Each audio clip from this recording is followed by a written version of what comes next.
Welcome to the second virtual NAIOP Southern Nevada breakfast meeting. We're pleased that you're joining us this morning to discuss retail in the post-COVID world. The retail business is something we can all relate to. In a sense, it's a reflection of how we live our lives. I don't think any industry over the past 5 years has received as much scrutiny as retail. And let's face it, when it comes to retail, we're all experts, or at least we think we are. Retail was changing and evolving before the pandemic, and now it's reopening. But in many cases, it's a different experience. Today, we're going to discuss all the different sides of retail, from the local market to the future of this industry and everything in between. Before we begin the program, we'd like to thank our President Circle sponsors who are so instrumental in the success of our NAIOP chapter. Thank you to our platinum sponsors, Cox Business and the Howard Hughes Corporation. We also want to thank our gold sponsors, DC Building Group, Kimley Horn and Associates, Majestic Realty Company, Panettone Development Company, Prologis, and Thomas and Mack Development Group. In addition, we'd like to recognize and thank each of the remaining levels of our President Circle sponsors. Thank you to our meeting sponsor, Affordable Concepts. They've been a huge supporter of our chapter since 1992. Bob Potter, president of Affordable Concepts, has asked me to read their company mission statement. To be recognized as one of Nevada's leading construction companies, providing quality services by earning the respect of the community, the trust of our clients, and the loyalty of our employees. Many of you may not know that before settling down in Las Vegas, Bob was a licensed bush pilot in Alaska where he grew up. Man of adventure. Welcome to the program, Bob, and thank you for your support. Welcome, everyone. Given these exceptionally trying times due to COVID-19, it is our intention, Scott, Nelson, and myself, to insert a little humor in your life with this cartoon. We have been here for 35 years and will continue after COVID-19 is gone under our mantra, we build, you benefit. Please call if you have a need.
Thank you again, Affordable Concepts, for sponsoring today's meeting. We'd like to thank all of our 2020 meeting sponsors, Affordable Concepts, American Nevada Realty, Carpenter Sellers Delgado Architects, Commercial Alliance Las Vegas, Cox Business, Helix Electric, KNIT, NB Energy, and Roofing Southwest. We're also very excited to welcome our new members that have joined in the last month. There we go. I hope that if you're not a member, you'll consider joining our organization. We are 569 members strong and growing, as you can see. And even during these uncertain times, we've continued to network and connect with each other through principal forums and committee meetings, presented critical information our members can use through our breakfast and education programs, and strengthened our relationships with other organizations as we've tried to navigate through this pandemic. You can join online or call 702-798-7194. Since the beginning of this pandemic, NAIOP Corporate has reached out to its members across the country to offer unique benefits and provide that assurance that NAIOP is here for you.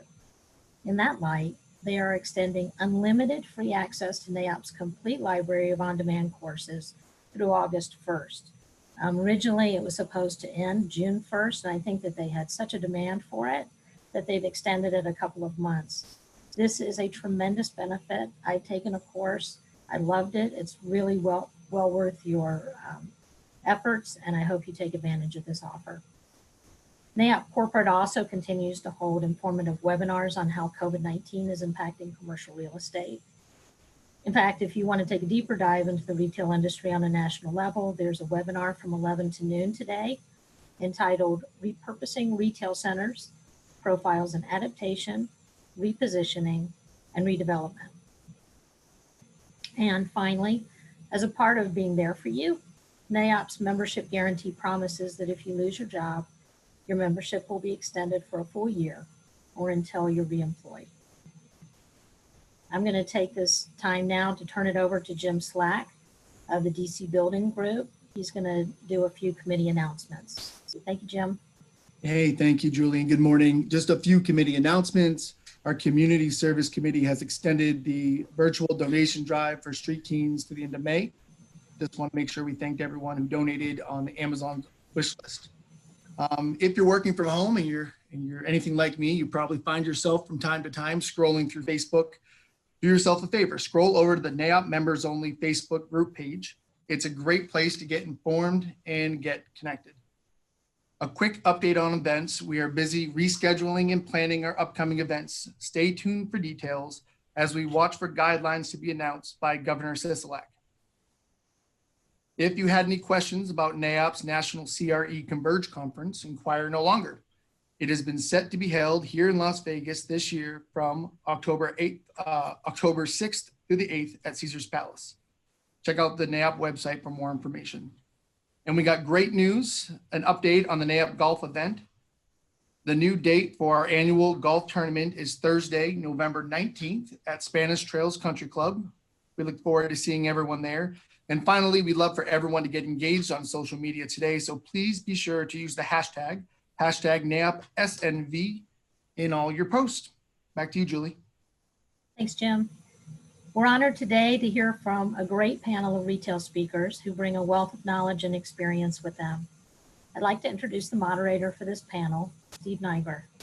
Steve is an Associate Vice President at Colliers International, whose primary focus is the leasing and sales of retail properties in Las Vegas. He's a proud, born and raised Las Vegan, who's been an active volunteer in the community and a fixture in the local commercial real estate industry since 2006. Steve's been an active member of NAIOP since 2009 and a valuable member of the board of directors since 2019. Here's a fun fact. Steve's first official job was selling sausages at grocery stores. He was the old lady with the samples, except he was a 15-year-old boy. His apron had the company's logo, Adele's, and read, "Not just another sausage." I don't know how to follow that, Steve, so welcome, and thank you for being our moderator today. Nothing like starting off with a little embarrassment. Thank you, Julie. That is true. The first commission I ever made was for selling sausage. Good morning, everyone. Welcome to NAIOP's May virtual breakfast program, Retail in the Post-COVID World. Are we there? Are we on? Are we live? Can't tell.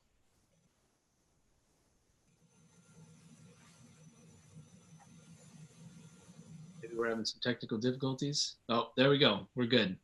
Sorry, couldn't tell. All right, hopefully for the sake of tradition, everyone is sitting in front of their screens with great tasting cups of coffee, because I know we all miss the Orleans coffee dearly. I'd like to start by introducing our panelists, and then we could jump right into the program. There will be time for Q&A at the end. Attendees will be able to submit their questions using the Q&A function at the bottom of the screen. Questions will then be organized and asked by someone from the programs committee. Our first panelist, Brendan Keating, is the CEO of Logic Commercial Real Estate and managing member of 24th Street Asset Management. Logic has over 90 employees with offices in Las Vegas and Reno, and 24th Street has over 25 million under management. Fun fact about Brendan, he is one of 8 children, and he and his wife have 4 girls. That is a lot of kids. I appreciate that maximum effort. Bryan Wachter is the Senior Vice President for Government and Public Affairs for the Retail Association of Nevada. Bryan is responsible for the overall government affairs strategy for the association and its members inside and outside of the legislative session. A fun fact about Bryan, he is a lifelong Nevadan and a resident of Las Vegas, though he graduated from the University of Nevada, Reno. Shout out to Northern Nevada. Thank you both for your time and for being a part of this program. This morning, we're going to be talking about all things retail. We'll talk about where we're at currently in this pandemic, and we'll talk about the future and what that might look like. After that, we will head right into the Q&A. Simple plan. I'd like to start by defining retail for the purposes of this program.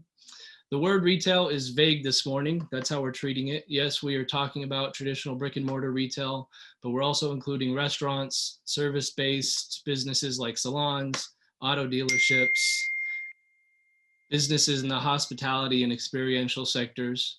And the reason I bring this up is to encourage listeners to feel free to be comfortable asking questions about any part of the retail industry. It doesn't have to be just about shopping centers.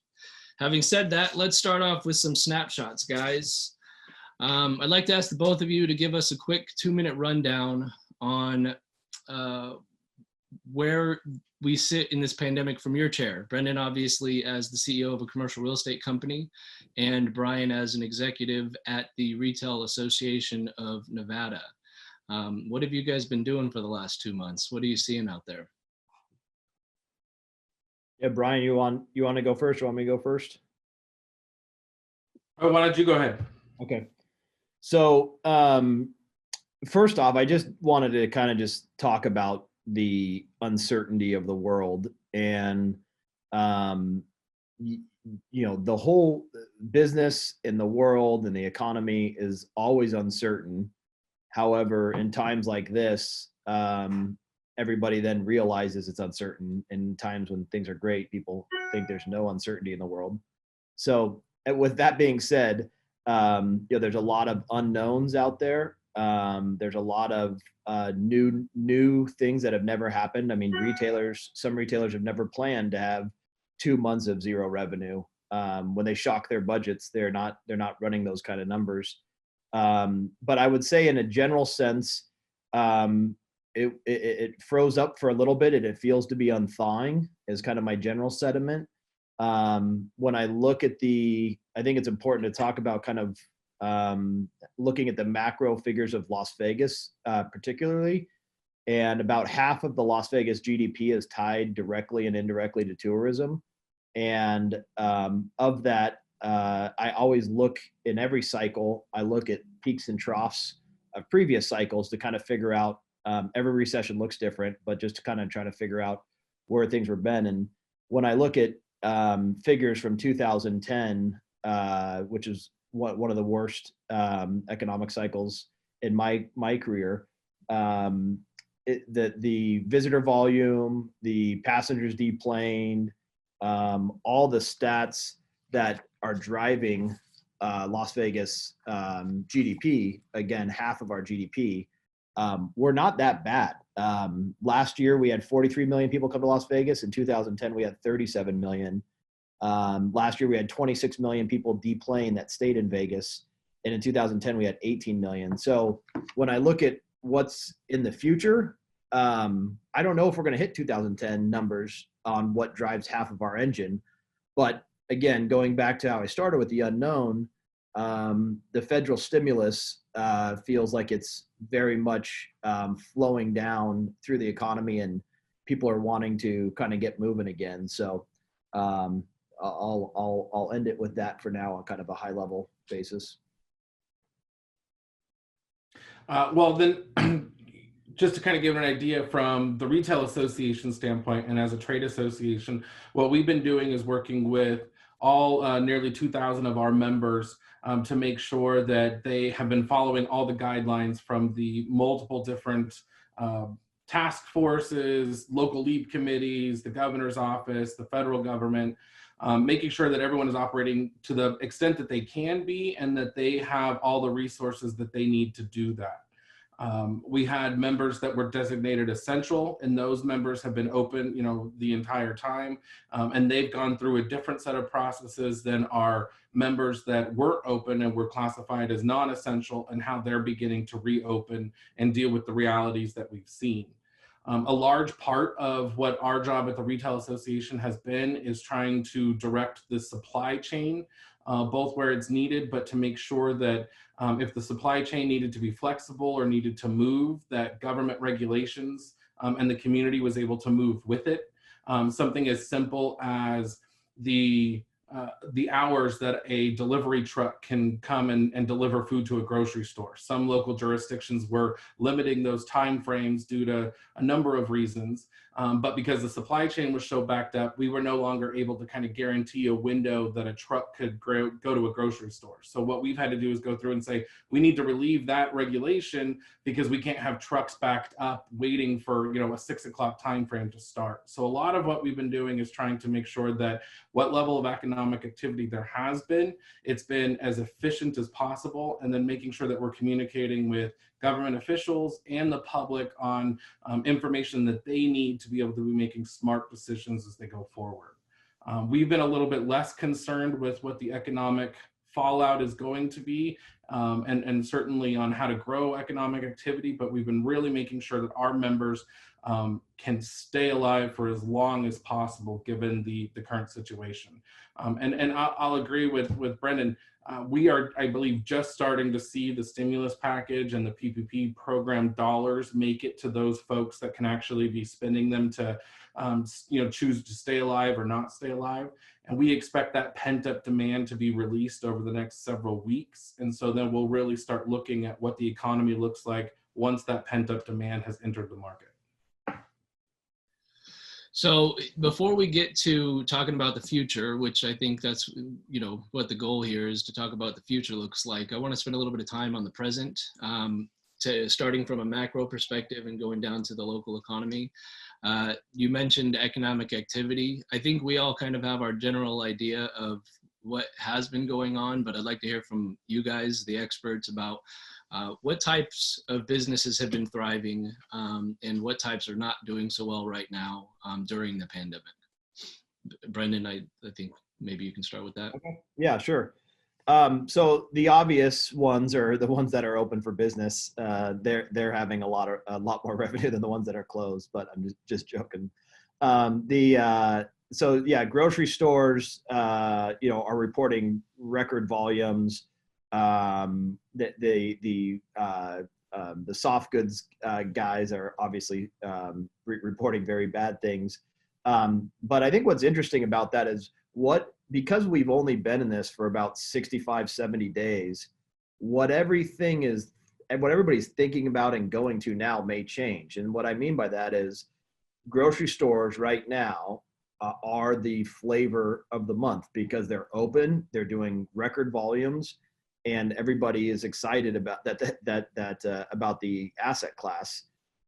However, through this cycle, my mom started ordering groceries online, and my mom's 75 years old. She's never using any technology in a crazy way. So through this, DoorDash or whatever the service she uses, Amazon, they got a client acquisition through this disruption.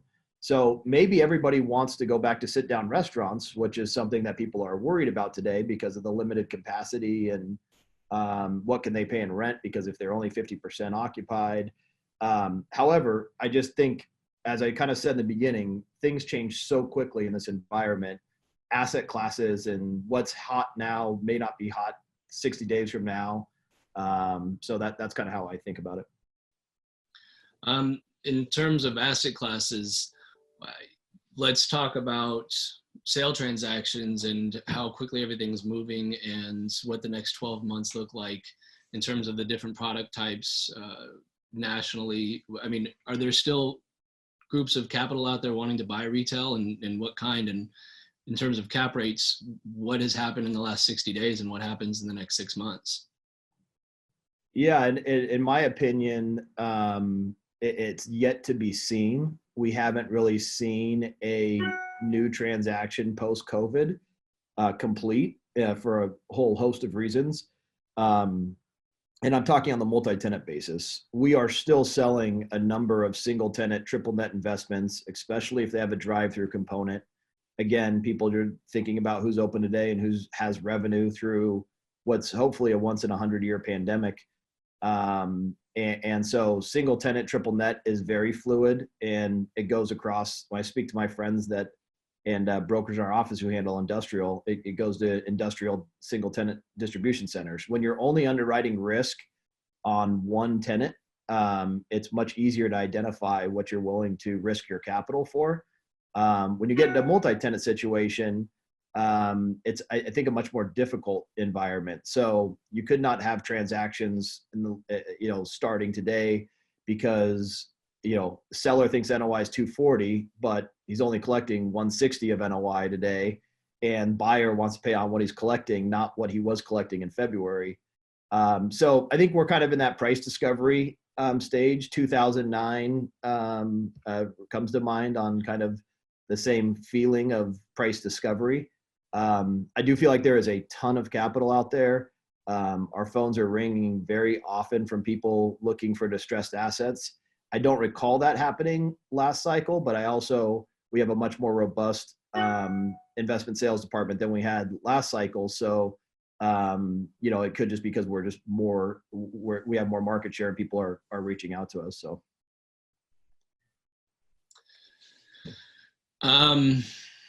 So you mentioned that, did you say your mother or your grandma ordered online for the first time groceries? My mom. When you're one of 8, your parents can get older than if you're the first of 8. So I'm the 7th of 8. And so my dad will be 79 this year. My mom's 75. That's fantastic. So I want to ask this question, and I suppose it may be too soon on the national perspective for you to have heard anything like this, but maybe I'm wrong, Brendan. And then I want to transfer it down to the local side because I know Bryan's talking to his members all of the time. With regards to that online, the technological disruption that we've been seeing for the last 10 years in retail, do you guys feel, Brendan on the national, Bryan on the local, that despite the evolution that's been occurring for the last decade, do you guys feel like there's been sort of any major acceleration of automation that this pandemic has caused? Yeah, I think on the national level, I think just as my example earlier, all these online delivery people got free client acquisition that they didn't have to go advertise for. So they're seeing, a windfall of new customers that they didn't have before, and consumer habits are changing through that. I think it's still too early to say exactly what it will look like 6 months from now or 12 months from now. But I definitely think, as we all know, a lot more retail square footage is being converted into industrial square footage in terms of how that product is being moved to the consumer. And I don't think this helps that. However, I don't think retail goes away. And I think that there's always a place for retail. It's just a matter of how much. Bryan, I know that certain restaurants already had their curbside and their Grubhub structures in place and set up prior to the pandemic. But for your members that hadn't already done that, what did they panic and close down? What did they do since March 16th? Well, restaurants are particularly interesting from an owner standpoint because, the first thing you got to do is you've got a lot of inventory of food just sitting around. And so what was very nice is a lot of restaurants went ahead and donated that food to 3 Square or to Meals in Need, or they turned that food into, meals that they delivered to their own families. And so a lot of that inventory just, went out the door to begin with. And so now as you begin to reopen, you're really starting kind of from square one with a completely different set of expectations. And, to Brendan's point, if you got your loan or you set up your business on a plan that expected more than a 50% occupancy as your max goal, then suddenly your budget doesn't work anymore.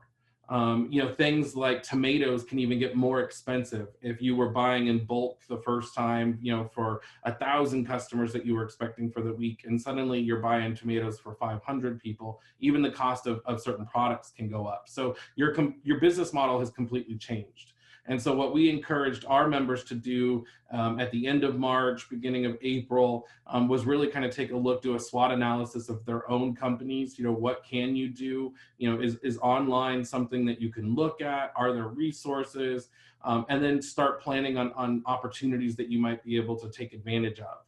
And now we've seen since the beginning of phase one, businesses start making that choice between whether they're going to reopen or not. It's kind of interesting that a lot of folks really thought the governor was going to be the one to make the final push on whether we're reopened, but it's going to be the small businesses in Nevada that finally make that determination. Can they reopen logistically? Do they have the money and the finances to reopen? Were they able to get a loan and the assistance that was out there? And then do they want to live again, possibly? If you've had a business or a restaurant for 10, 20, 30 years, you're well established. You're probably not in debt. And so what this opportunity presents itself is you might have to be willing to go back into debt for 5 years in order to maintain your business that long. And there are a lot of unknowns when it comes to that. And we're starting to see that take place. The other inflection point we could get is when the PPP program restrictions run out on June 30th, which is the census day for employees. That could be another point in time where more businesses make the choice between whether to stay open or to close. And so we have a lot of different things. On the technology side, I think the best place to look is at movie theaters. I don't know, for those of you with kids, Trolls 2 came out, was supposed to come out in theaters right before Easter. And the studio made the decision to make it available for rent for $20 that weekend, as opposed to going to the movie theaters first. It made more money streaming that weekend than the first movie made in its entire theater run. I think where we're going to see an acceleration of technology may be in the movie theater business. Tenet, which is the Christopher Nolan movie, comes out in July. If it bombs and people are not comfortable in July going to movie theaters, then I think we will see a very rapid transformation of what movie theaters look like. Brandon, what do you think? Do you have any examples that stand out to you in terms of ways that retail businesses have changed and whether or not those are permanent changes? I would say that it more goes back to just the depth of financials behind each tenant, because I don't think anybody, tenants included, have an idea of what volume is going to look like in November of this year, let's say, just for punting a date out there. It momentarily, yes, there's obviously businesses that are changed in the moment. Long term, I just have a hard time saying that, Lifetime Fitness won't be as popular as it was before. Because people like to go to the gym, and maybe they're spaced out for a while, but then they go back to it. So just in my own general sense, I think the world will get back to normal. I think this is a 1 in 100-year event, and I think it will just take time to desensitize that. I had a friend that flew on a Southwest plane yesterday, and some of our other friends were like, "Why would you fly?" And I think it takes 10 friends to know that flew and were comfortable with it for the 11th friend to kind of go. So I think things are changed momentarily, but I wouldn't be so future predicting to say that things are changed permanently and that, nobody's ever going to go to a concert again. I don't believe that. Yeah. Bryan, you mentioned taking on debt to sort of handle the current operational constraints and moving forward. And Brendan, since March 16th, I get those calls about, do you have any distressed assets? And then folks that want to open a restaurant who don't have any money, who've never ran a restaurant, calling, thinking that every restaurant is going to close and there's going to be 1,000 restaurant vacancies out there once this is all over. I mean, how concerned are you about a major influx of vacancies as a result of this year? When I look back at the stats and our property management portfolio is largely made up of retail, and we had a 13 percentage point increase of collections from April 1st to April 15th. When comparing that same period to May 1st to May 15th, we fully attribute that 13 percentage point increase of collections to be due to the PPP and the federal stimulus money that's working its way through the system. What that looks like once, as Bryan said, once that money runs out, once the increased unemployment benefits run out, who knows? Maybe there's another round of PPP in July. I think the government has said very clearly that they're going to do anything to keep this economy going, and they're acting very quickly and swiftly to do that. So it just remains to be seen. I would assume that you have to think vacancy would increase this year just because of everything going on. But what permanent damage is done is difficult to identify. You just mentioned that the government has sort of been stepping up the pace of this reopening, which I think generally, at least here locally, we kind of feel like a couple of weeks ago that tone sort of changed tremendously. As opposed to what it was before. We've seen a lot of news articles about business operators who open and then get arrested because they weren't supposed to open or they weren't complying. So I guess, Bryan, I'd like to spend a moment with you asking, what about law enforcement? What have you been seeing from your members? What kind of stories have you heard in terms of compliance, and are police officers really out there closing businesses down and arresting people? Well, so first I want to say we're very appreciative to the vast majority of businesses that are open right now in phase one that are doing so carefully under the guidance of the CDC, under the guidance of the state health officials, the LEAP committee, the governor's office, and any number of the 20 task forces that are involved at this point. We appreciate that. What we have seen is confrontation amongst law enforcement and certain businesses that disagree with the governor's directives or with the new regulations and guidelines that are in place. Unfortunately, at this point, we really can't offer much help or clarification on there because it is such a personal thing. I think what we have to realize when we come to these is these small business owners, this is their personal livelihood, right? This is their slice of the American dream that they're opening up. This is probably years of culmination. And if they've been open in 5 years, then they're amongst the very small number of retailers that make it past that 5-year mark to begin with. And so when you come in and you essentially are taking away their livelihood and taking away what they've put their sweat into, you're of course going to get some aggressive reactions. You're going to have passion. What it speaks more though is kind of the uncertainty that we're hearing from a lot of different levels of government. It speaks to, I think, this feeling of apprehension and anxiety that the entire kind of country or the city is going through, and it's just manifesting itself in those particular places.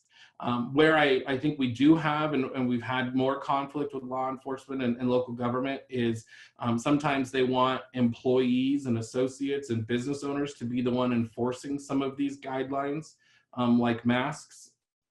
And that can lead to very serious consequences. Thankfully, in Nevada, we haven't had any, but our grocery stores have had employees that have been shot in the last couple of weeks trying to maintain social distancing, trying to make sure that folks are wearing masks in businesses and places that are requiring that. And it's just this level of fear and anxiety towards the future. And unfortunately, it manifests itself in some ways that aren't productive. But they are facing tremendous pressure. And I think part of it is this desire for a lot of us to be reopening is ignoring kind of the real personal consequences for the people whose lives are actually on the line with these businesses. You said it. I mean, fear and anxiety, and it's their livelihoods. There are a lot of people out there that, you know, they're trying to protect their livelihoods. I completely understand that.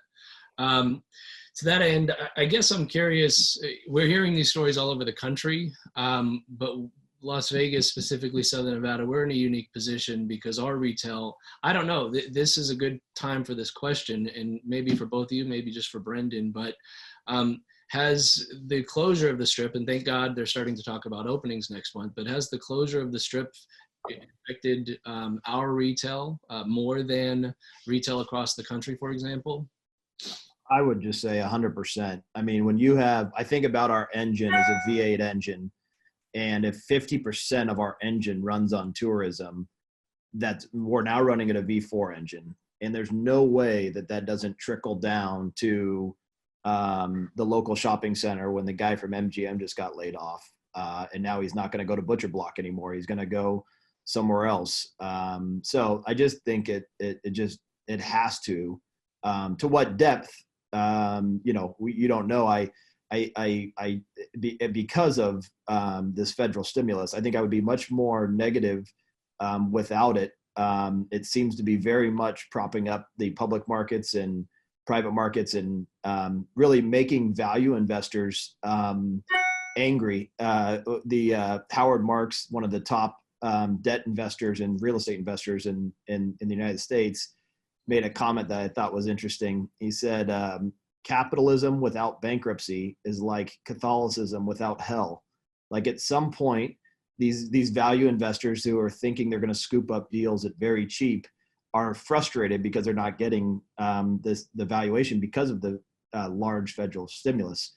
But and Warren Buffett said in his annual meeting earlier in May, he said that he was getting a lot of good calls prior to the Fed stepping in. As soon as the Fed stepped in and did the safe package, I think it's called, his calls stopped. So it's just to go back to your question, yes, it's going to affect neighborhood retail. How far and how deep is just too hard to tell because we've never had this level of federal stimulus. Well, I mean, to give you an idea, right, we have now the highest percentage of insured, folks that are covered on underemployment that are now accepting unemployment. We're projecting that by the end of the month, 1/5 of the state will be on Medicaid. So, the other thing I want to caution is this pent-up demand and the money that came from the stimulus checks, as well as maybe the enhanced unemployment. We have, folks that need to be using that to repay back, money that wasn't allocated or rent that wasn't paid, utility bills that have kind of stacked up. So I want to caution how much, forward momentum there will be with a lot of this consumer demand. We've seen that consumer confidence has gone down significantly. We've seen that the savings rate actually increased from March to April. March, 8% of Nevada or Americans were saving on the line of about 8%. Now they're saving line about 12.5%. So you have about a 4% increase in the number of folks who are saving money. So that is going to have an effect on consumer demand. And then Brendan's right. On average, in any given month in Las Vegas, there are more tourists than there are residents. That has effects across the entire valley, no matter which way you slice it. And so we are going to have to realize that we may be in a slow build back to what we're looking for. It may be the type of thing where a year from now, we're still down about 10% of where we were previously. And I think that, for retail and the reopening process, we don't consider this, it's not over by any means. We are very cognizant that the restrictions can be rolled backward at any time, given whatever set of circumstances may prevail. So this isn't something that we are now in kind of recovery mode. This is something that we are still dealing with, an ongoing situation that we're uncertain about. So, I mean, if our retail industry here locally is that dependent on tourism, which obviously that seems like common knowledge or typical, we're talking about reopening the Strip next month, but a very slow phased reopening, a trickle up of lights and gaming machines. Is that going to translate directly to a slow recovery for retail as well?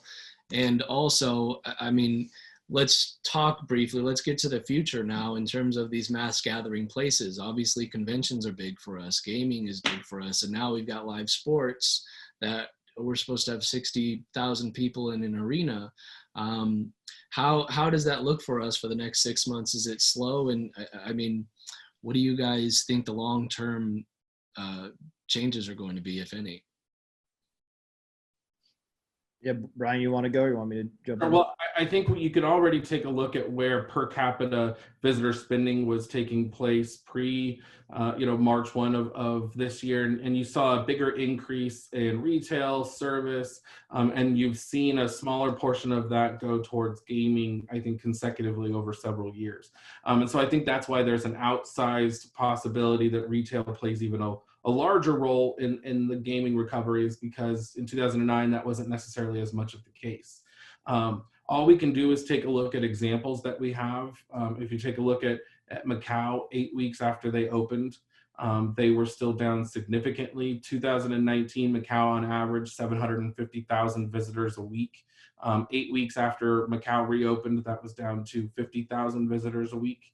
Now, those are different circumstances. They deal more with kind of drive-in traffic from China, the way we might deal with Southern California.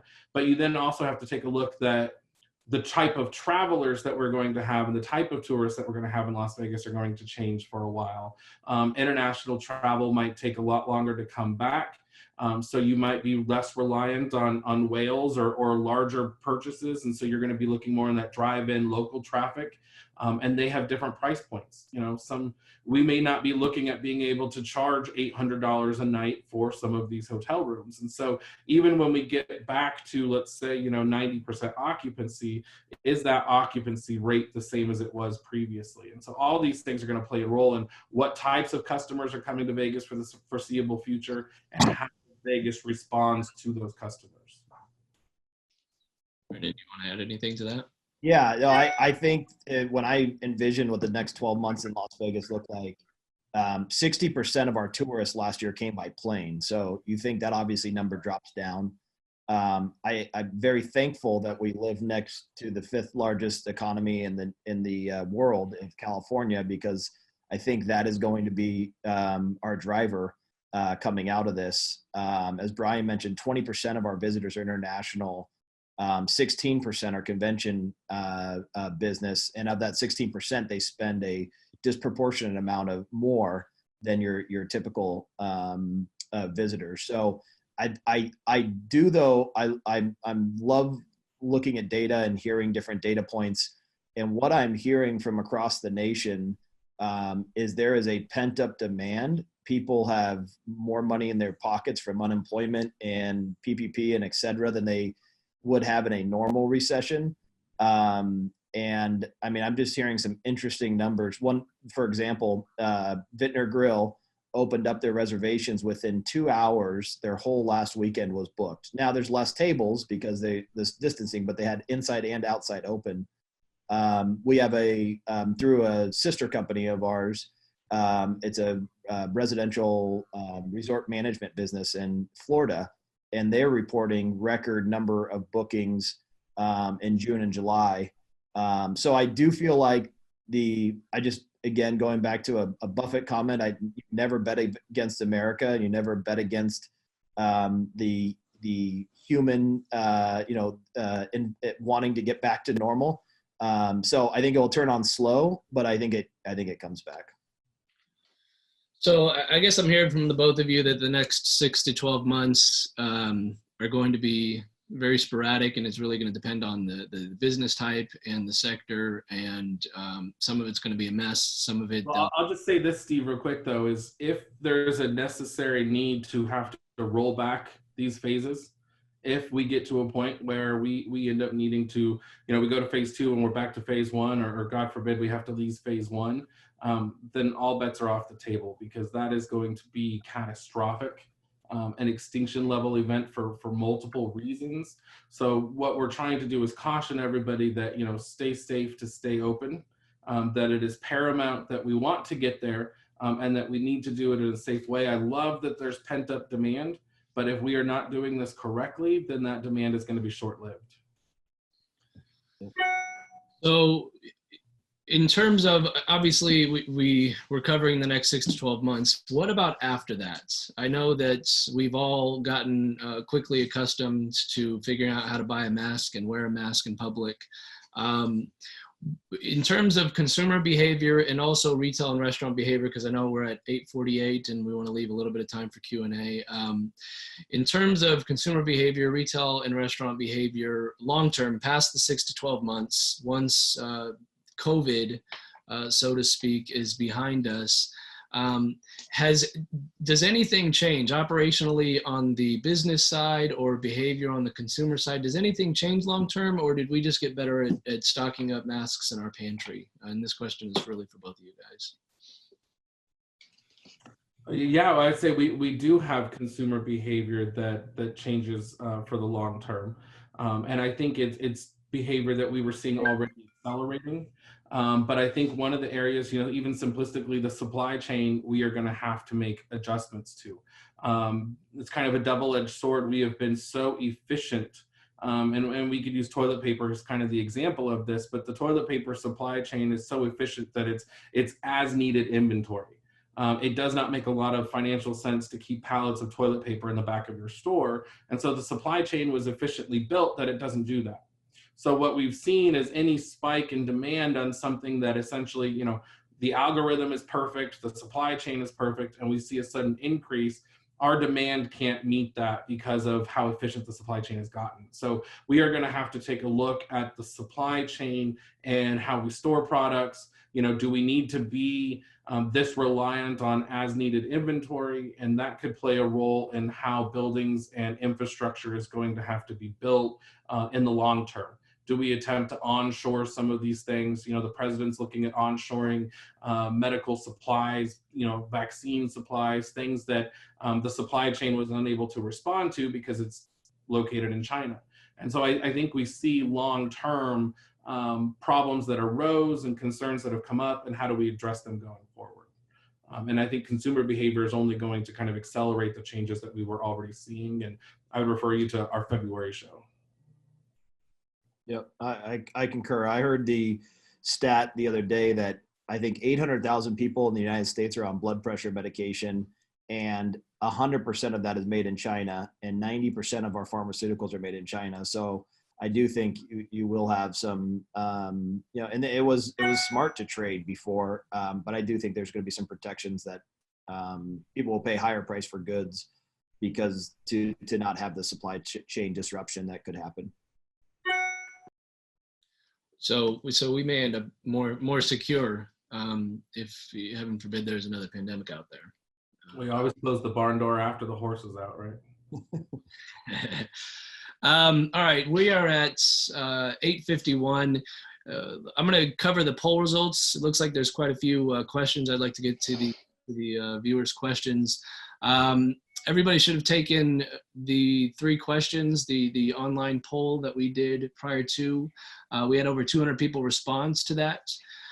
So I figured I'd go over the results for some interesting fodder, and if the panelists want to comment on that prior to moving to the Q&A. The first question was, did you use a mobile ordering app for meal delivery for the first time as a result of the shutdown in March? And 71% of participants said no.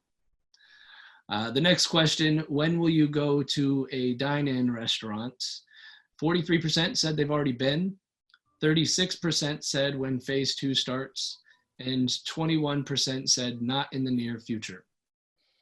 And the third and final question, once pandemic is over and retail stores are open, are you more likely to shop in person at a brick and mortar store? That was 57%. Online or via an app for curbside pickup, that was only 9%. And online for delivery, for example, Amazon, that was 33%. So I think that it doesn't seem habits were changed too much.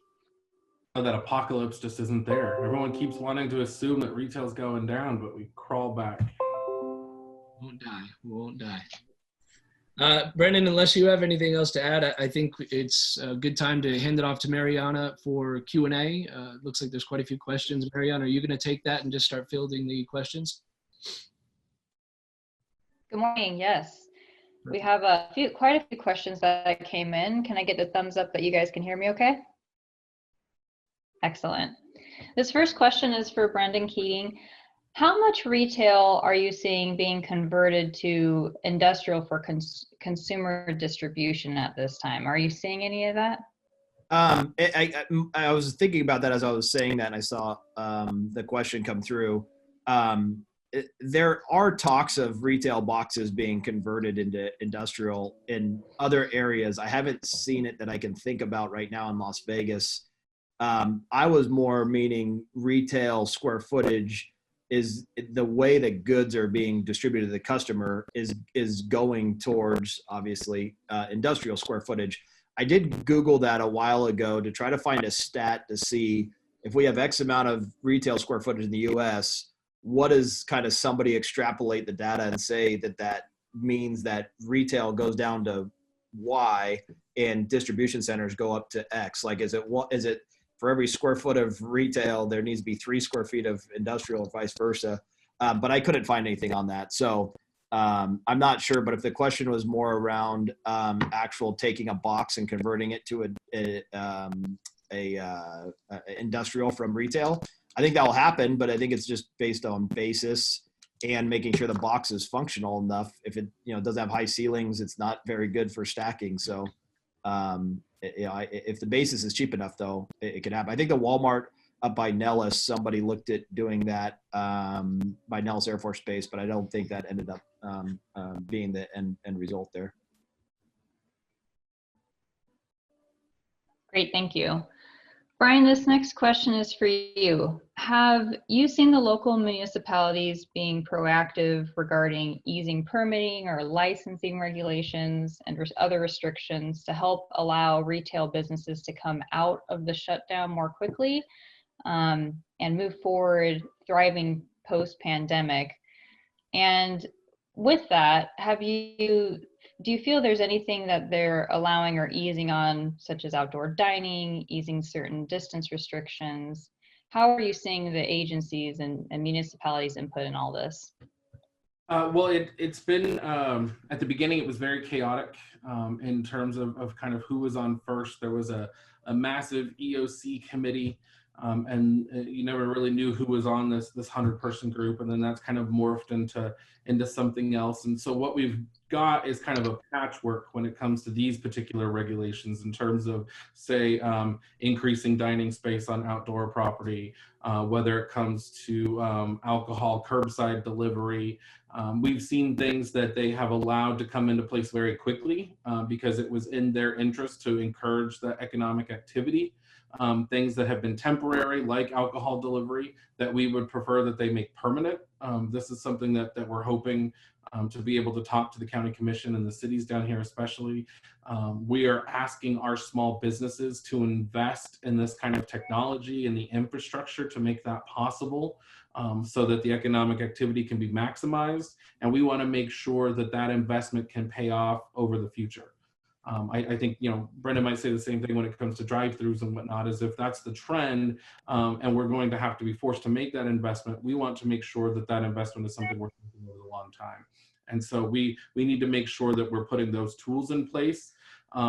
less local and more statewide. I go back to liability for businesses that are opening. This is something that you may have seen in the paper recently, but if you suspect that you caught COVID-19 at a retail or a business establishment, what is the legal consequences, or what are the consequences to a business that was opening?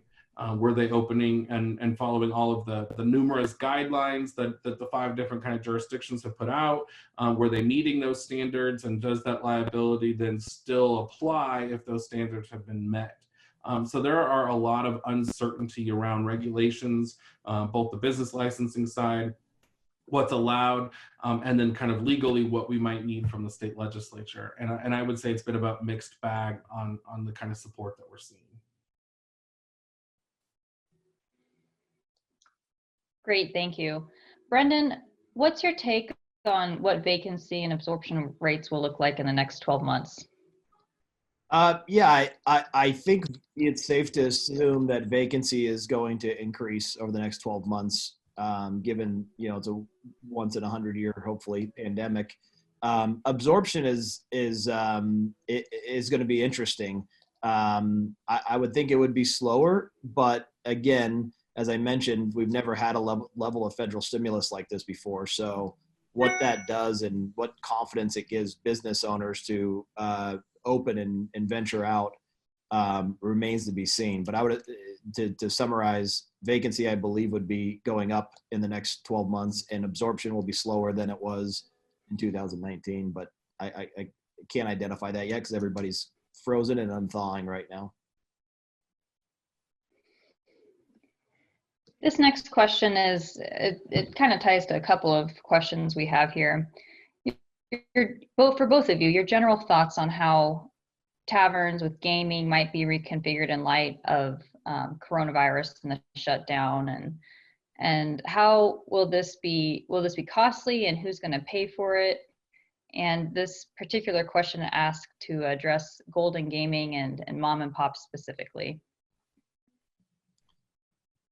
In my opinion, I would assume they're going to open up with like one of every other machine open. And when you only have 15 machines in the bar, having, call it 7 or 8 of them open is definitely going to hurt for the time being. Again, how long that lasts until all 15 are turned on is the question mark, and how long people can survive with current cash on hand and access to debt is another thing. Who pays for the reconfiguration? I would assume that nobody is going to open up or I should say not open up in June and start constructing gaming machines that are 6 feet apart.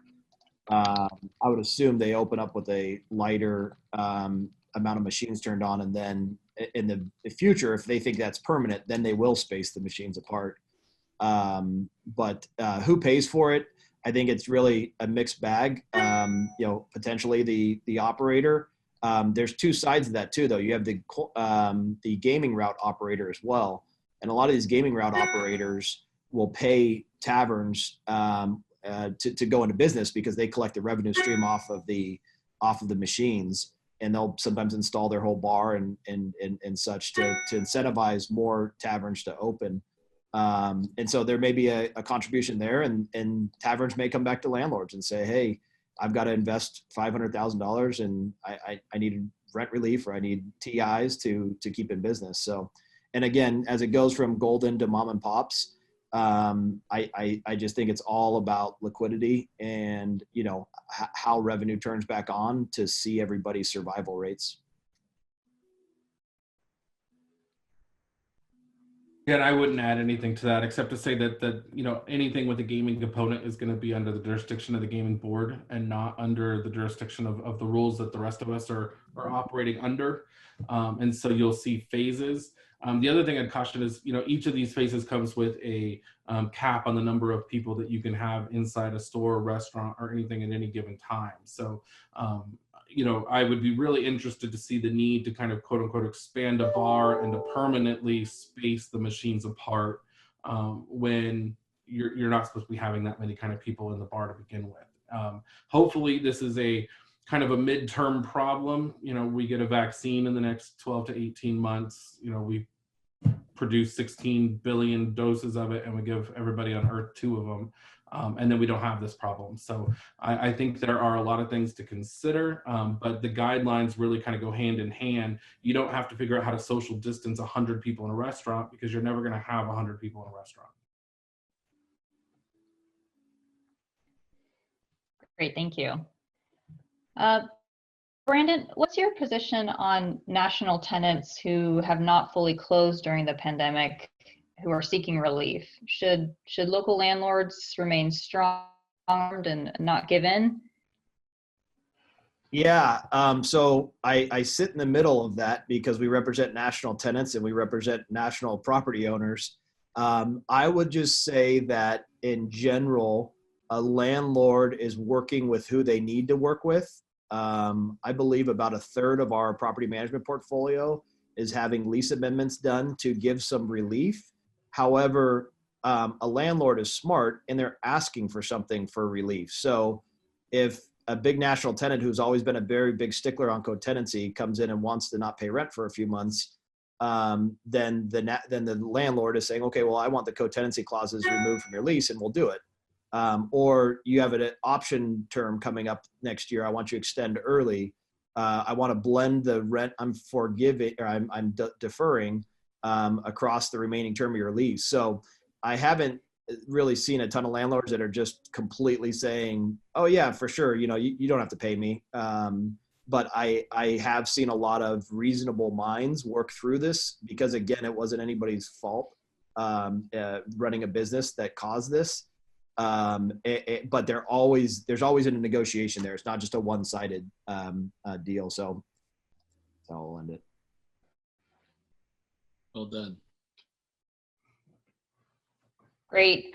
Bryan, this next question, it said one of our viewers had mentioned that they read back in 2005 and 2006 that nearly 50% of commercial properties were financed with CMBS loans.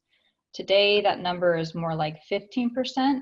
And how do you think that plays into moving forward through the overall recovery process? Was that to me? Yeah, I can jump in and Yeah, I was Oh, gonna excuse me. Sorry. That is Brendan, I apologize. No, that's all right. We're really active in the CMBS world. So yeah, CMBS volume is way down from what it was in 2005 and 2006.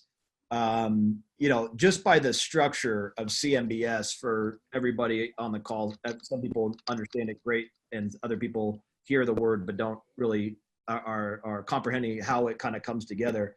So in a CMBS loan pool, there's originators of these loans, and let's use Starwood for example. They'll originate, you know, $500 million worth of loans, and then they sell them on the secondary market to bond investors who are owning different levels of the of risk. So you have people that are coming in at higher yields that are owning the most risky piece of tranche of the bond, and then you have the AAAs up top, which are supposed to be the safest position. So why I work through this is it's all dependent on decision making, and what happens in the bond offering, and there are these rules called REMIC rules, is what the master servicer collects rent until there's an issue, and then they punt it to the special servicer. The special servicer has to operate by the terms of the bond documents. So there is less emotion in how they solve the issues. And so, yes, there is less CMBS, but I would assume that the CMBS world is a little more rigid than the local bank who you've been banking with for 30 years. And they see the pain in town and they can figure it out on a more emotional level. But because the servicers are managing by legal documents, it gives them less flexibility. Therefore, you know, the borrowers potentially have more issues.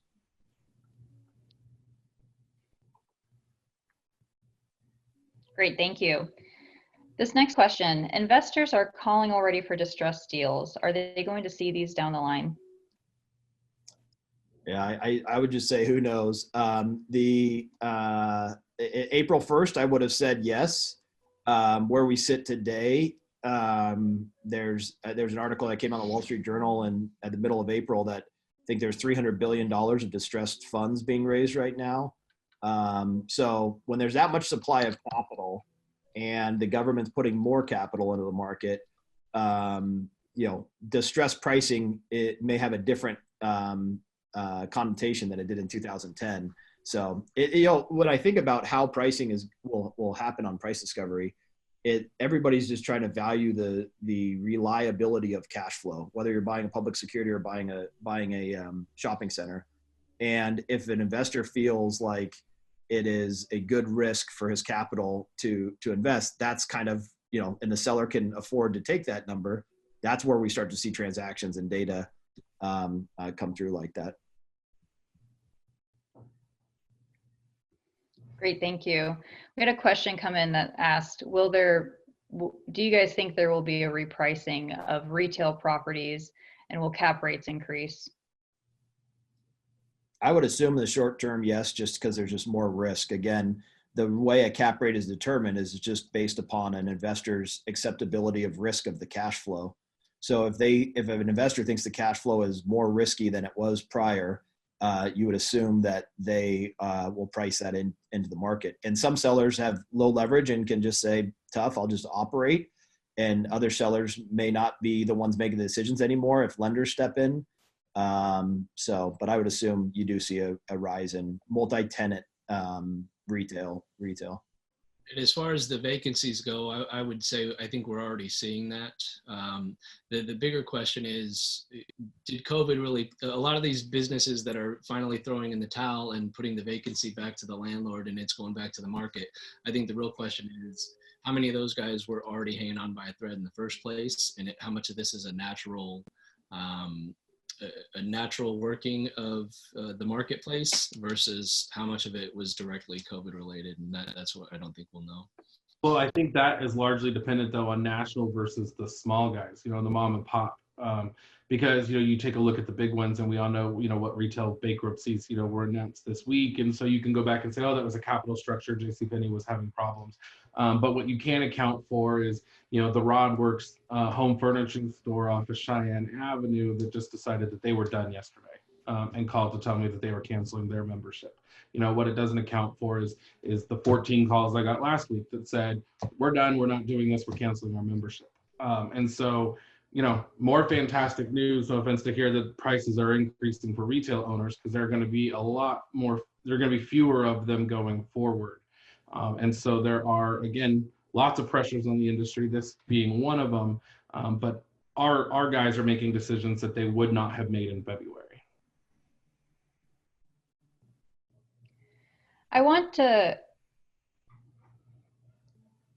I'd like to wrap up this question period with one final question here. What are you both most optimistic about right now moving forward?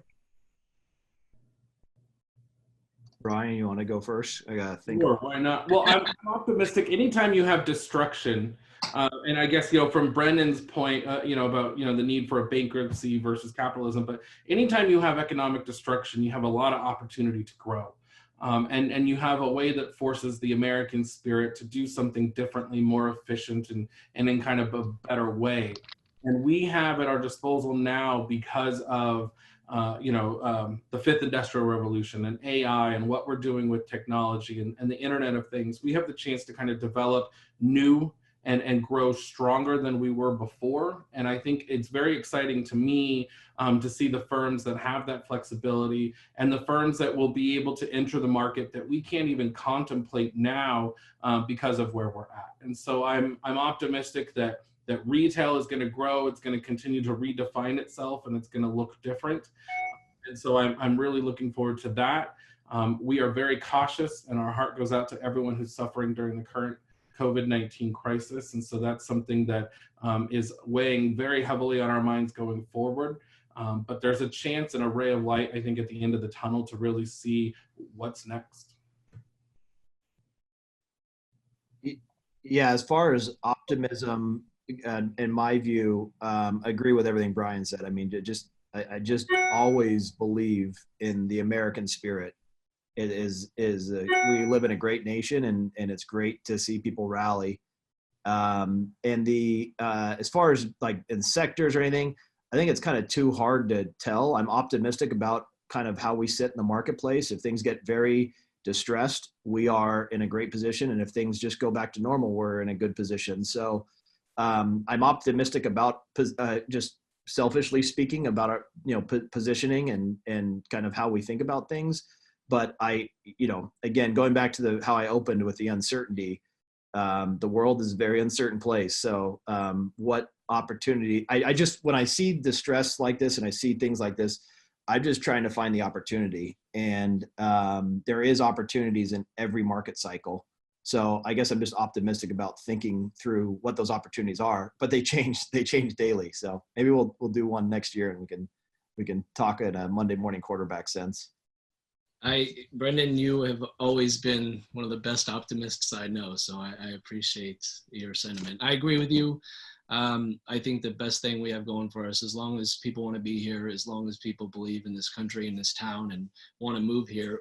One thing we've learned in the last decade following the Great Recession is that there's evolutions in all the different sectors, all the different product types. All of the different sectors are still here. Square footage needs may change. The types of space needs may change.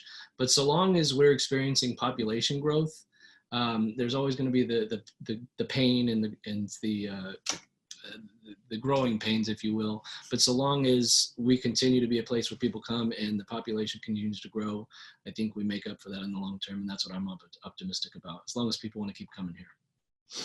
That being said, closing comments for either of you guys, if you've got them. Otherwise, I think it's a good time to hand it back off to Madam President Julie.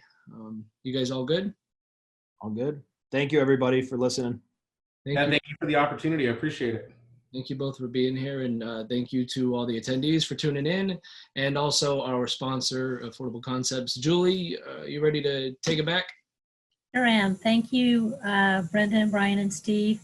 Again, as well as our meeting sponsor, Affordable Concepts, and all of you for participating in our second virtual breakfast meeting.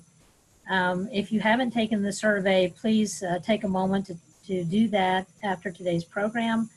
We'll see you on June 18th at our next breakfast meeting, either in person or virtually. We sure hope it's in person. Until then, be safe and be well.